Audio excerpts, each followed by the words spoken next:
السلام علیکم۔ خواب عروج ترقی کے خواب، سنہرے اور زرین مستقبل کے خواب، شادمانی اور خوشیوں کے خواب، کامرانی و کامیابیوں کے خواب، محبتوں اور عقیدتوں کے خواب، ناشتی کے خواب، سکون و طمانینت کے خواب، دل فریب زندگی و نئے رنگی کے خواب، کچھ پانے اور حاصل کرنے کے خواب۔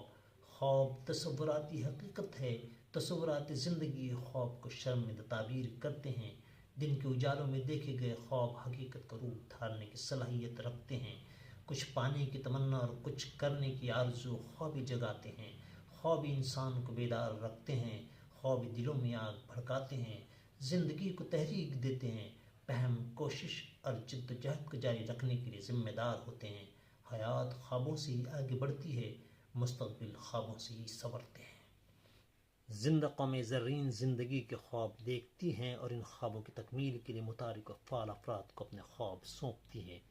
ایک ایک قدم، ایک ایک لمحہ نئے ادوار کی سمت، شدت اور ندرت لیے بھی ہوتا ہے۔ زندہ قوم کے زندہ افراد اپنے خوابوں کے امین ہوتے ہیں۔ مردہ قوم خواب نہیں دیکھتی ہے، وہ دوسروں کے سہارے زندگی گزارتی ہے۔ ان کے خواب دلوں میں پروان چڑھتے ہیں اور اس میں دفن ہو جاتے ہیں۔ ان کی زندگی دوسروں کے خوابوں سے مزین ہوتی ہے۔ خواب مردوں کی میراث نہیں بلکہ زندوں کی ملکیت ہے۔ خواب زندگی کی علامت ہے، خواب حیات کی دھڑکن ہے۔